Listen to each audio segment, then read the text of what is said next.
Nous voici presque arrivés à Noël. Et Noël, c'est un grand mystère. Le mystère de Dieu qui se fait homme, qui vient partager notre humanité. Et la question que l'on peut se poser, c'est pourquoi? Pourquoi Dieu a décidé de se faire homme? Pourquoi Dieu a décidé de venir, et comme on le dit souvent, de venir pour nous sauver?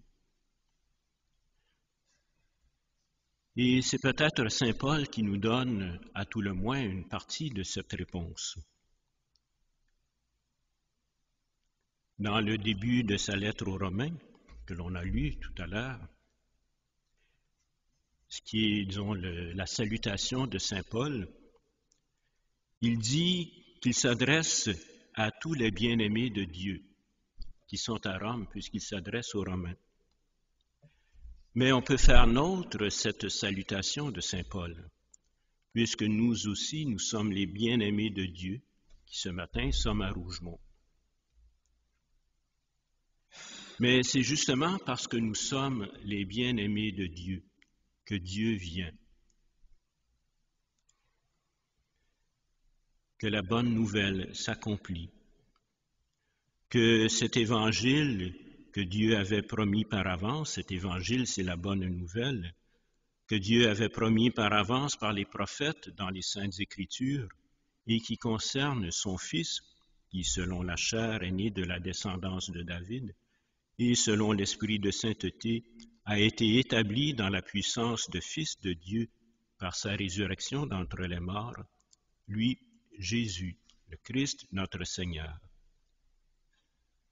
C'est parce que nous sommes les bien-aimés de Dieu que tout cela s'accomplit.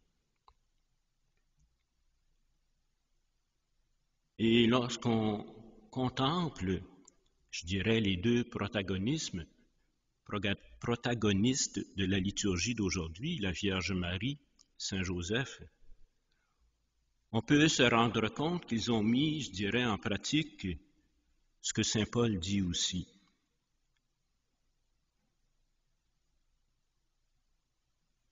Nous avons reçu par lui, par Dieu, grâce et mission d'apôtres, afin d'amener à l'obéissance de la foi toutes les nations païennes. Toutes les nations païennes, c'est nous, mais c'est aussi Joseph, c'est aussi Marie.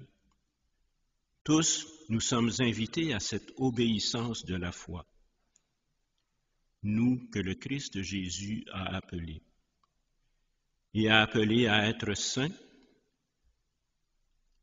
Saints, oui, nous le sommes, parce que justement bien-aimés de Dieu.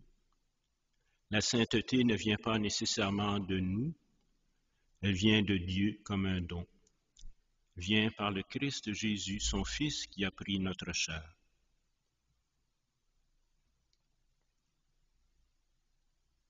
Et c'est peut-être l'invitation que l'on reçoit ce matin, d'entrer dans cette obéissance de la foi, obéissance qui veut d'abord dire écoute. L'écoute, obéir et écouter sont deux verbes avec la même racine. Eh bien, si nous regardons Joseph, Marie, ils ont écouté. Ils ont fait silence pour entendre quelque chose venant de Dieu, une parole. Et dans le fond, c'est assez extraordinaire quand on y pense. Quand on entend l'évangile de ce matin, Marie avait été accordée en mariage à Joseph et avant qu'elles aient habité ensemble, elle fut enceinte par l'action de l'Esprit Saint. C'est sûr que Joseph a dû être un peu déstabilisé par cela. Il s'est certainement posé des questions. Nous, on a tendance à lire d'une manière un peu psychologique cette tension. Mais Joseph, qui était un homme juste, ne voulait pas la dénoncer publiquement, décida de la renvoyer en secret. Il a essayé de faire ce qui est juste aux yeux de Dieu. Mais comme il avait formé ce projet, voici que l'ange du Seigneur lui apparut en songe et dit, Joseph, fils de David.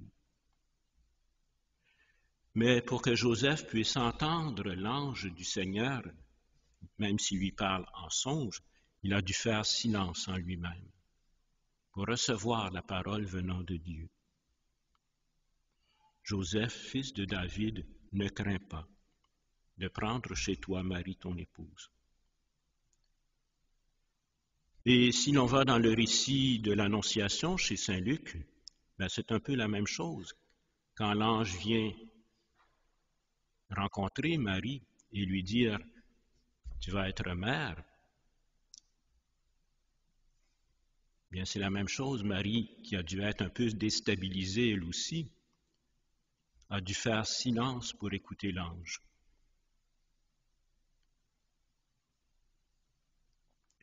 Et peut-être que nous-mêmes, devant le mystère de Dieu, nous avons à faire silence pour écouter la parole que Dieu nous adresse.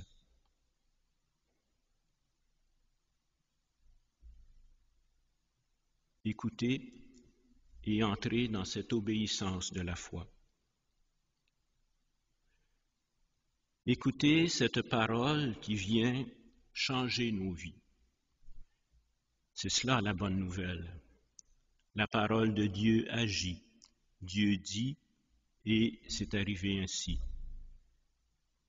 Dieu dit, bien sûr, sa parole est efficace, mais il nous faut l'écouter. Et pour l'écouter, faire ce silence, ce vide, et plonger. Comme Joseph, il se réveille et décide d'accomplir ce que l'ange lui a dit. Comme Marie,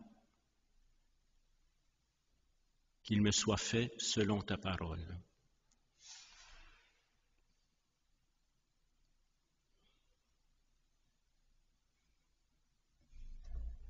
À la veille de Noël, une fête qui, à notre époque, a tendance à devenir très bruyante, peut-être nous faut-il à nouveau faire silence et plonger dans le mystère de Noël, le mystère de ce Dieu qui se fait l'un de nôtre, qui vient partager notre humanité, qui vient se donner totalement à nous.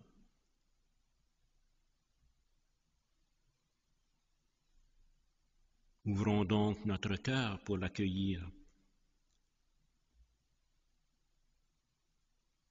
Ouvrons donc nos oreilles pour entendre sa parole.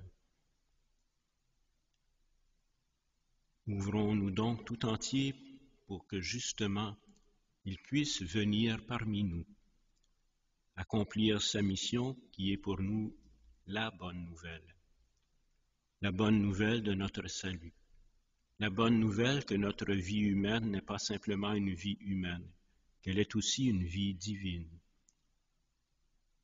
pour que nous devenions un peu le temple du Seigneur, cette crèche qui a accueilli le Fils de Dieu. Laissons-nous donc habiter par le mystère.